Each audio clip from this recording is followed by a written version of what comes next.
여호수아 2장 1절에서 7절 말씀을 통해서 기생라합이라는 제목으로 하나님 말씀을 나누겠습니다. 이제 40년의 광야를 마치고 이스라엘 백성들이 하나님이 주시려고 하는 그 약속의 땅을 이제 목전에 두고 있습니다. 그 가나안 땅에 입성하는 첫 번째 관문은 바로 여리고 성이었습니다. 이 여리고 성은 내륙으로 통하는 곳에 위치한 전략상 매우 중요한 도시였습니다. 그러니까 요단 동편에서 이스라엘 백성들이 그 요단강을 중심으로 해서 요단 동편으로 해서 서편으로 이제 가나안 땅으로 진입하는 거잖아요. 그러니까 가나안 땅에 진입하는 초입세 도시가 바로 여리고입니다. 그러니까 요단강을 건너서 이제 가나안으로 들어가는 첫 번째 관문이 바로 여리고라는 성이죠. 이제 이스라엘 백성들은 40년의 광야에 방황하는 세월을 끝내고 이제 40년이 다 지나가게 되었죠. 그리고 지도자 모세는 죽게 되었고 이제 여호수아가 이스라엘 백성들을 이제 이끌어 가는 그 시점입니다. 이제 하나님의 때가 되어서 가나안의 입성을 이스라엘 백성들은 앞두고 있습니다. 여러분 40년 광야 생활이 끝났으니까 이제 약속의 땅에 들어가는 것은 기정사실화된 거 아닙니까? 왜 그러냐면 하나님께서 말씀해 주셨기 때문에 그렇죠. 가데스 바네아에서 12 정탐꾼이 그 땅을 보고 왔을 때에 그 하루를 1년으로 환산을 해서 너희는 40년 동안 광야길을 돌 것이니라 했잖아요. 40년 광야가 끝났으니까 이제 약속의 땅에 들어가는 것은 정한 이치죠. 근데 오늘 본문에 보니까 여호수아가 여리고 성에 들어가기 전에 지금 뭘 하고 있습니까? 정탐꾼을 보내고 있다는 거죠. 좀 의아해했어요.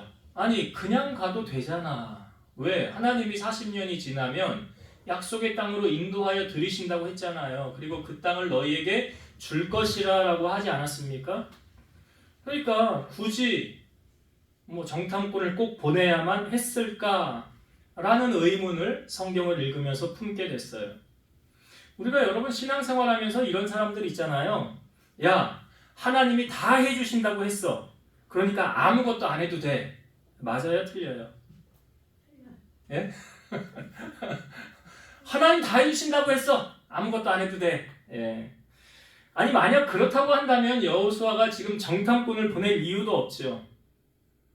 우리는 여호수아를 통하여 무엇을 우리에게 보여주고 있습니까? 여기서 여호수아의 세밀함과 철저한 계획의 사람이라는 것을 우리에게 보여주고 있어요.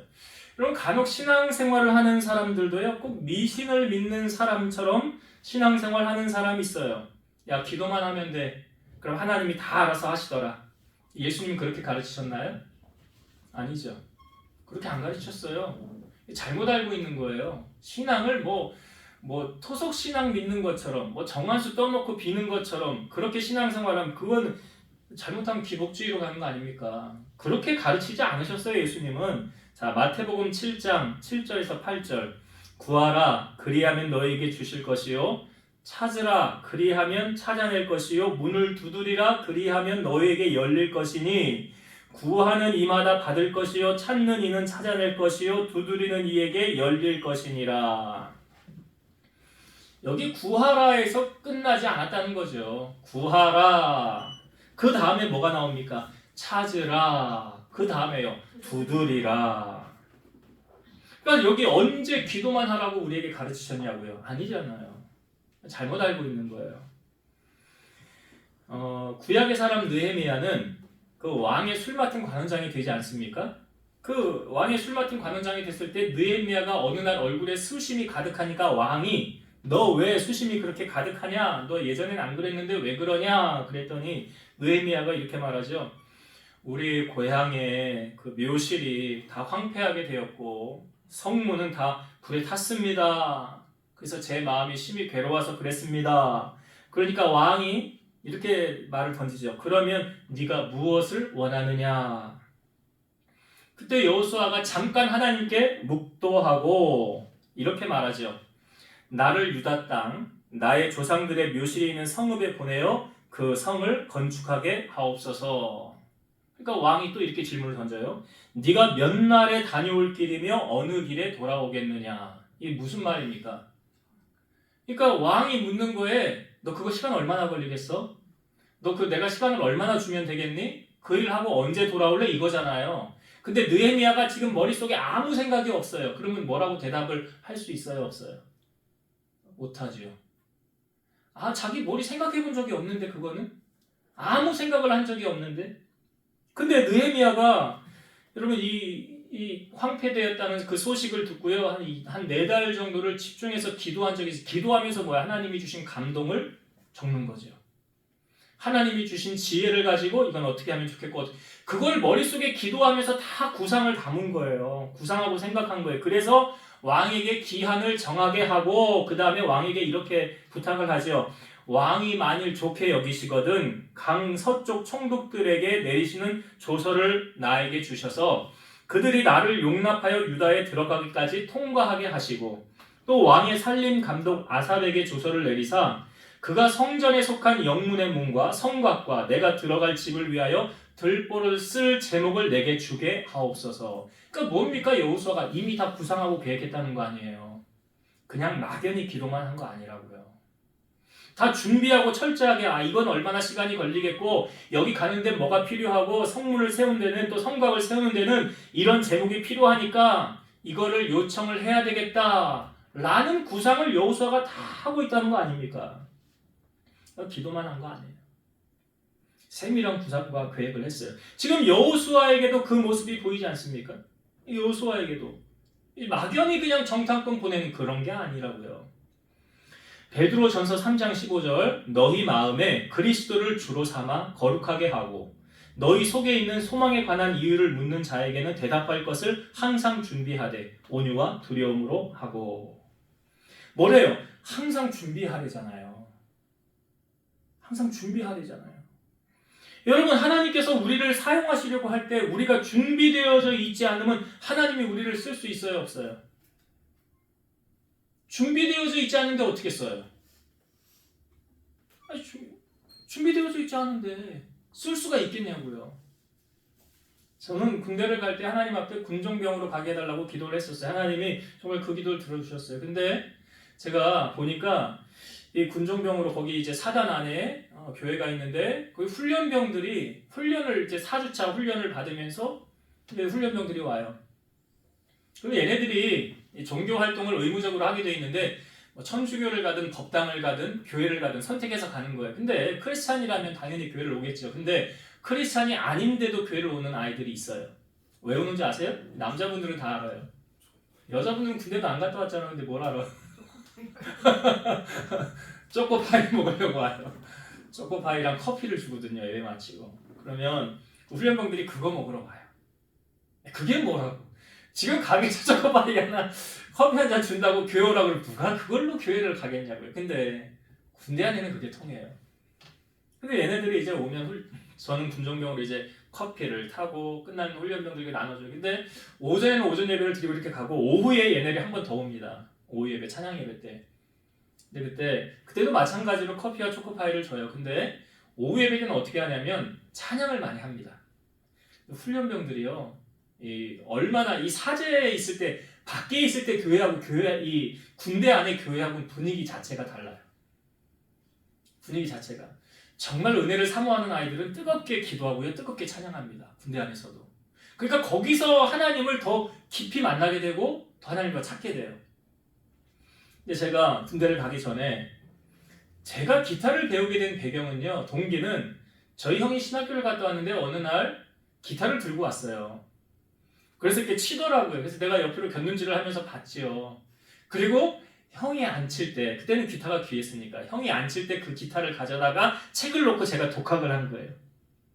그리고 제가 시간만 나면 아버지 목회하고 있었으니까 교회 안에 들어가서 복음성가 책 하나 갖다 놓고 기타를 치면서 그때 찬양을 많이 했는데 시간 가는 줄 모르겠어요. 정말 4시간, 5시간 훌쩍 갈 정도로 기타 하나만 가지고 찬양을 그렇게 많이 했었어요. 제가 그때 기타를 연마를 하고 잘 치는 건 아니지만 어느 정도 그냥 코드를 보고 치니까 기타를 치고 이걸 해서 갖고가 아니지만 이걸 함으로 말미암아 훈련병과 같이 기타를 들고 찬양을 인도할 수가 있었어요. 만약 준비가 되어지지 않았다면 여러분 마찬가지 하나님이 우리를 쓸 때 하나님 나 그냥 막연히 써주세요. 나 써주세요가 아니라 그래 내가 너를 쓰려고 하는데 너 이것도 준비가 안 되고 저것도 준비가 안 되는데 내가 널 뭘 보고 써야 되냐 그럼 하나님이 얼마나 막연하시겠어요. 그러니까 뭡니까? 하나님의 사람으로 쓰임받기를 원한다면 뭐 하고 있어야 돼요? 준비가 되어져 있어야지. 준비가 되어져 있어야 레디고 할 때 탁 나갈 수 있는 거 아닙니까? 그러니까 이 준비도 그렇죠. 게으른 자가 준비할 수 있어요? 아무것도 안 하는 자가 허송세월 보내는 자가 무슨 준비를 하겠냐고요. 그래서 오늘 느헤미야도 그렇고 여호수아도 그렇고 왜 이렇게 하느냐? 하나님은 철저한 준비된 사람을 쓰신다는 거예요. 이 여호수아도 모세 밑에서 훈련되어지지 않았습니까? 모세 밑에 40년 동안을 그 시종으로 있으면서 잘 연단을 받았겠죠. 잘 수업을 받았겠죠. 그래서 하나님은 우리를 쓰시려고 할 때 내가 준비되어져 있어야 하나님 쓰실 수 있다는 것. 그러기 위해서는 여러분 하나님의 쓰임에 들 수 있는, 마음에 들 수 있는 준비를 우리가 하고 있어야 된다라는 것을 우리에게 알려주고 있죠. 자, 이 두 정탐꾼이 이제 들어갔어요. 어디에 머물게 되었습니까? 기생이라는 사람의 집에, 기생 라합이라는 그곳에 유숙을 하게 되었더라 그랬죠. 여러분 이 두 정탐꾼은 그냥 단순히 들어가는 거 아니에요. 무엇을 담보로 들어가는 거예요? 생명을 담보로 들어가는 거예요.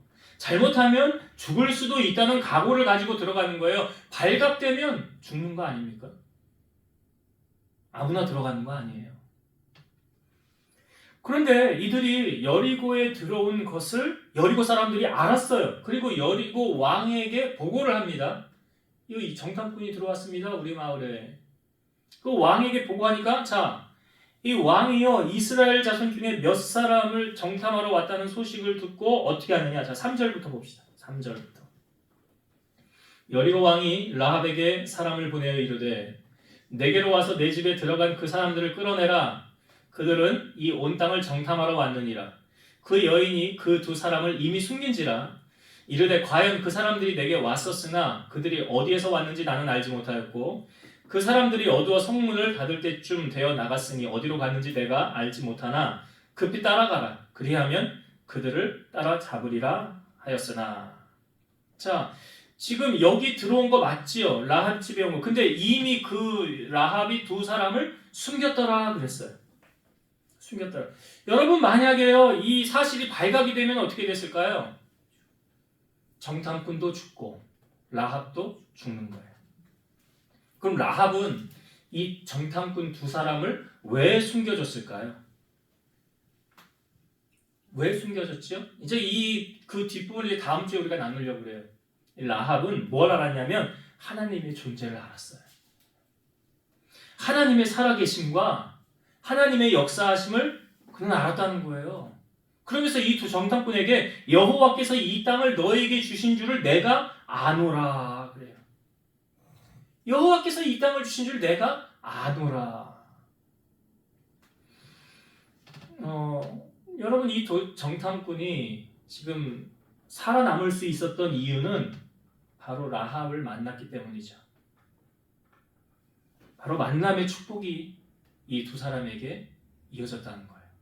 여러분 사람의 만남이 우연 같습니까? 아니에요. 우연 아니에요. 우리 노사연 씨의 만남이라는 노래 제일 처음에 어떻게 시작해요? 우리 만남은 우연이 아니야. 그 무슨 말이에요? 우연이 아니면 필연이라는 거잖아요. 필연이라고요. 이 두 사람이 라합을 만나게 된 게 필연이라고요. 왜? 하나님이 라합의 마음을 이미 움직여 놓으셨기 때문에. 이미 하나님 만났어요. 라합은. 왜요? 하나님 살아계심을 알아요. 그렇기 때문에 여리고성의 우상을 섬길 수 없고 나는 이제 하나님을 섬기리라. 그 만남의 축복을 준 거예요. 우리가 사람을 겪어봐야 한다고 하는데 이런 말들이 있습니다. 그 사람을 알려면 그 사람의 친구를 봐라. 이게 무슨 말이에요? 그 사람 옆에 어떤 사람이 주변에 있는가 보면 그 사람 어떤 사람인 줄 알게 된다는 거죠. 내 주변에 내 친구가 맨날 도박에 빠져 있어요. 맨날 마약해요. 술과 담배로 그냥 맨날 얼룩져서 살아요. 그리고 맨날 그 나이트 나가고 말이야. 성적으로 타락이나 하고 그렇게 사는 사람이 내 주변에 있다라고 한다면 그 사람의 친구가 바로 그 사람이에요. 예? 별 다를 거 없잖아요. 우리 이런 말 하잖아요. 유유상종. 유유상종. 비슷한 사람들끼리 모여서 그렇게 같이 놀아요. 근데 보세요. 내 주변에 맨날 도서관 가서 살아. 맨날 공부만 해. 그래가지고 성실하고 착하고 맡은 바 일을 잘해. 이런 사람이 내 옆에 친구로 있다고 한다면 그 사람도 그런 사람이에요. 여러분 옆에 친구가 왜 중요합니까? 아니 잘 아시나? 친구 따라 어디 간대? 강남 간대. 왜 그런 줄 아세요? 물들기 때문에 그래요. 물들어요 이게. 마태복음 12장 35절. 선한 사람은 그 쌓은 선에서 선한 것을 내고 악한 사람은 그 쌓은 악에서 악한 것을 내느니라. 그러니까 선이든 악이든 숨길 수 있어요 없어요? 못 숨겨요. 다 삶을 통하여 나타나요. 그 사람 말하는 거, 행동하는 거 보면 이 사람은 참 크리스찬이네, 저 사람은 가짜였네, 저 사람은 선한 사람이었네, 저 사람은 악한 사람이었네. 이게 숨겨지지가 않는다고요. 성경은 악은 모양이라도 버려라 그리고요, 악인의 모임에 들지 말라, 같이 있지도 말라. 이게 성경의 가르침이에요. 복 있는 사람은 어떻게 가르쳐요? 악인의 꾀를 쫓지 말고, 죄인의 길에 서지 말고, 오만한 자들의 자리에 앉지 말고. 그래서 우리가 선한 자와 동행하면요, 그 사람이 받는 상급 콩고물이라도 우리가 받아요. 그러니까 아브라함을 통해서 그 믿음의 계보를, 그러니까 아브라함 옆에서 복을 누렸던 사람이 롯이잖아요. 그래 롯이 소돔성이 망할 때 롯 살았죠. 그 성이 엎어질 때 롯하고 두 딸은 살았어요. 롯의 아내는 뒤를 돌아봄으로 소금 기둥됐어요. 근데 롯이 탈출할 때 성경이 이렇게 말하죠. 하나님이 아브라함을 생각하사 롯을 그 엎으시는 중에서 내보내셨더라. 롯 누구 때문에 산 거예요? 아브라함 때문에 산 거라고. 아브라함 때문에. 그러니까 선한 자와 동행하면 그런 상급을 누리고요. 근데 악한 자와 동행하면 그 악인을 하나님이 심판하실 때 같이 벌받아요. 그래서 모세가 그 고라 자손 대항하였을 때 심판하기 전에 뭐라고 그랬어요? 가서 너희들 고라 자손에게 속한 사람들 여기서 다 나가라고 기회를 줬잖아요. 다 나가라. 같이 있지 말라. 동참하여서 죄를 짓지 말라라는 거예요. 그 악한 무리에 왜 모여서 거기에 죄를 짓냐고요. 그러니까 지금 이 두 정탐꾼이 이 라합을 만나지 않았으면 그 생명을 잃었을 수도 있었다는 거죠. 그래서 우리는 하나님 앞에 날마다 하나님 좋은 만남을 달라고 간구해야 돼요. 그 만남을 주관하신 분이 누구세요? 하나님이세요. 그래서 이 두 정탐꾼이 죽을 위기에서 건짐을 받았던 것은 라합을 만났기 때문이라는 거죠.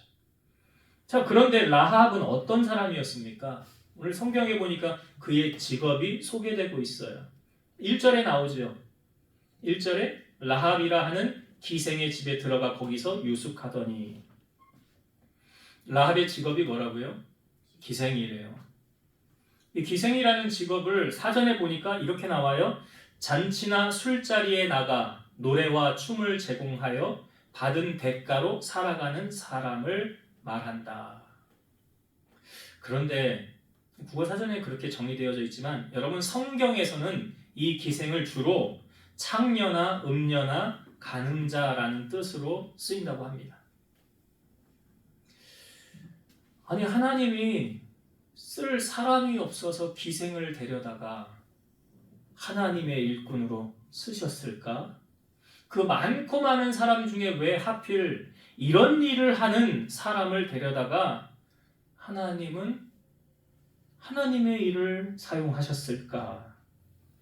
그러니까 하나님께서 사람을 쓰는 기준은 세상의 기준을 따르지 않는다는 거죠.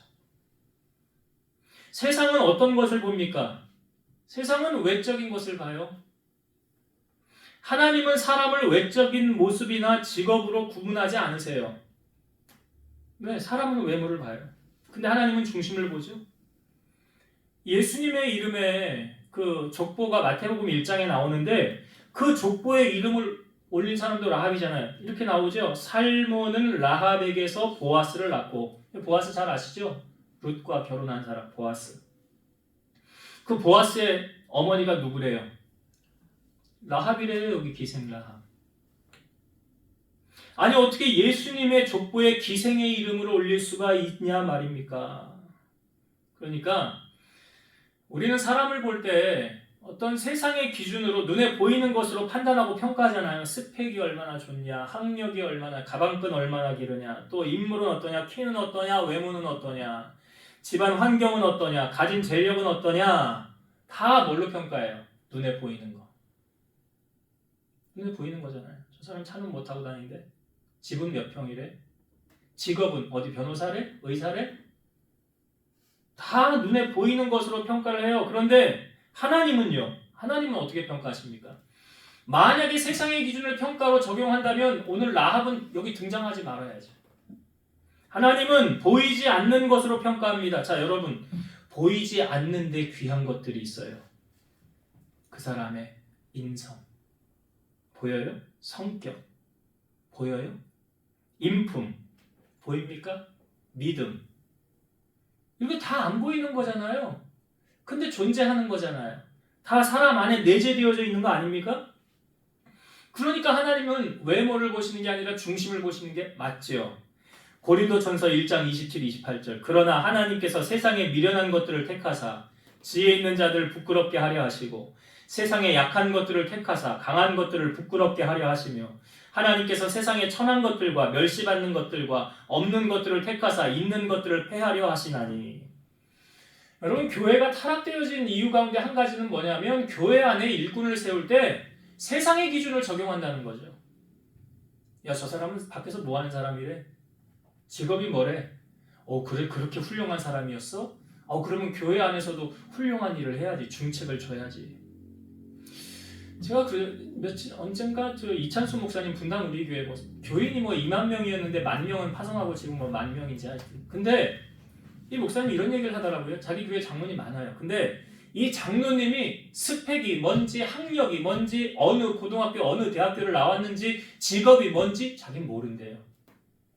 그거 모를 수가 있어요? 마음만 먹으면 알 수 있잖아요. 마음만 먹으면 알죠. 왜 몰라요? 야, 이제 어느 기업의 CEO래, 대표래, 야, 어느 구멍가게 사장이래. 그거 맘만 먹으면 모릅니까? 목사님이? 알 수 있죠. 그거 충분히 알잖아요. 교적부만 뒤져봐도 아는데. 근데 일부러 안 본대요. 그런 얘기를 하더라고요. 자기 교회에 유명한 연예인이 있대요. 말만 하면 딱 다 아는 연예인이래요. 근데 그게 자기 교인인지 자기는 몰랐다는 거예요. 그리고 그 사람을 만나서 내가 차를 마시거나 식사를 하거나 그런 적도 한 번도 없었다는 거예요. 왜? 자기가 찾지를 않았으니까.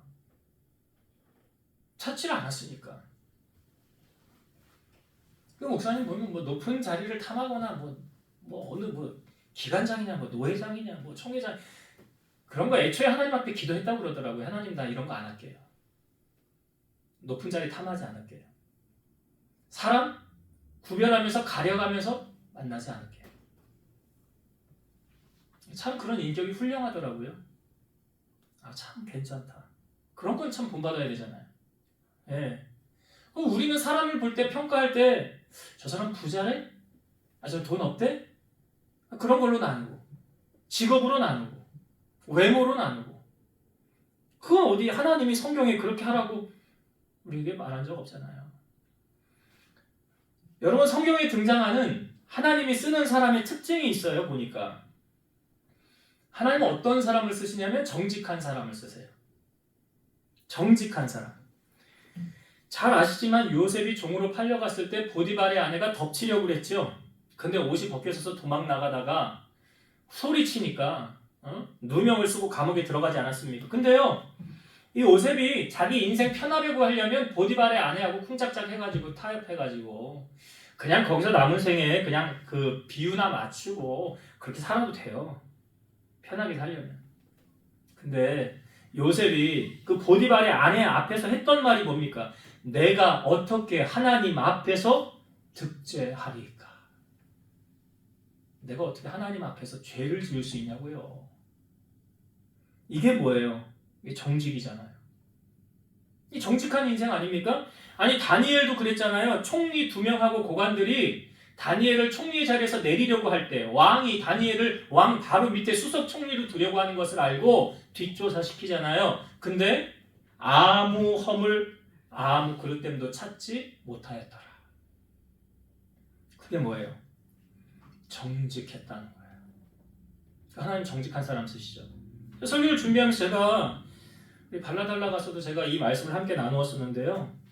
우리가 정직에는 2가지가 있어요. 먼저 첫 번째는 하나님 앞에 여러분 정직하셔야 돼요. 또 한 가지는 사람 앞에 정직해야 돼요. 하나님 앞에 정직하는 기준을 뭘로 뒀다고 그랬어요? 집사님 뭘로 뒀다고 그랬어요? 또 그새 잊어버린 건 아니지? 응? 하나님 앞에 정직한다라는 것을 저는 11조로 봤다고요. 11조.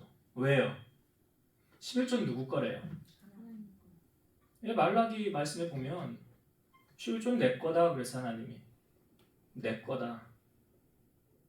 근데 하나님의 것을 하나님께 온전히 하지 않으면 하나님 앞에 정직한 거예요? 불의한 거예요? 불의한 거잖아. 불의한 거라고요. 그럼 정직하지 않은 거라고요. 그거 하나 정직하게 못하면서 하나님 나 써주세요. 하나님 나 복 주세요. 앞뒤가 안 맞는 논리. 하나님은 그거 하나 보신다고요. 정직하게 하나하나. 그리고 사람에게 정직하기 위해서는 우리가 꼭 하지 말아야 될 거 있어요. 거짓말. 요한복음 8장 44절에 보면 거짓말은 마귀가 주는 거예요. 마귀가.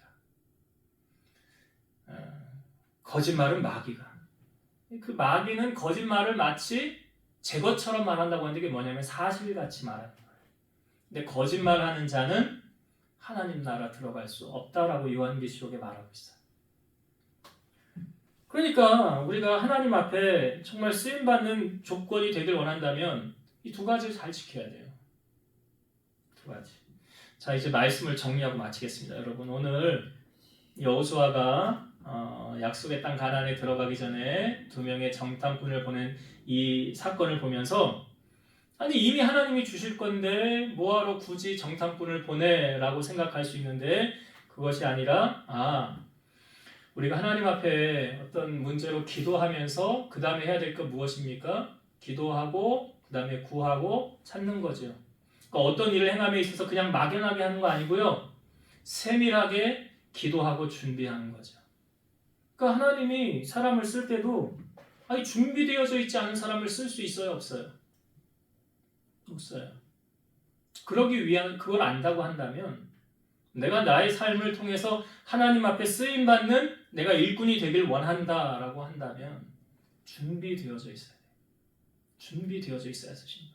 그래서 장래일을 위해서 내가 하나님의 손에 귀하게 쓰임받으리라 쓰임받는 일꾼 되리라 하길 원한다면 여러분들이 어떤 삶에 있어서 허송세월을 보내는 것이 아니라 준비된 자의 모습으로 세워져 가야 된다는 것. 2번째, 자, 이 2 정탐꾼이 여리고에 들어왔다는 것을 여리고 왕이 알았죠. 죽을 위기가 있었어요. 찾아왔잖아요. 끌어내라. 근데 어떻게 살았습니까? 라합 때문에 산 거예요. 그건 뭐예요? 만남의 축복이에요. 어떤 사람을 만나느냐. 그러니까 하나님께서 만남을 우리에게 주관하실 때도요. 하나님이 나를 연단하시고 다뤄가실 때는 내 옆에 가시 같은 사람들을 붙여요. 그래서 뭘 하냐면 내 안에 있는 불순물을 빼세요. 내 안에 있는 불순물을 뺀다고요. 그들을 통해서, 그 가시를 통해서. 근데 이게 어느 정도 이제 하나님의 때가 되어지면 내 주변의 옆으로 복된 자들을 붙이세요. 이게 하나님이 하시는 일이에요. 그래서 우리는 하나님 앞에 만남의 축복을 구해야 되는 거예요. 왜? 그 만남을 주관하시는 분이 하나님이시기 때문에. 그 다음 마지막 3번째, 오늘 하나님이 라합을 통해서 일하셨는데 라합의 직업이 기생이었어요. 몸을 파는 사람. 어찌 성경에 이런 사람을 통해서 하나님은 일을 하실까 의아해 할 수 있어요. 그런데 세상이 보는 눈과 하나님이 보는 눈은 다르더라. 여러분 사람을 볼 때 눈에 보이는 것으로 보고 판단하고 평가하지 마세요. 나는 우리 성도들은 그러지 않는데 교인들 가운데도 목사님을 볼 때 뭘로 목사님을 평가해요?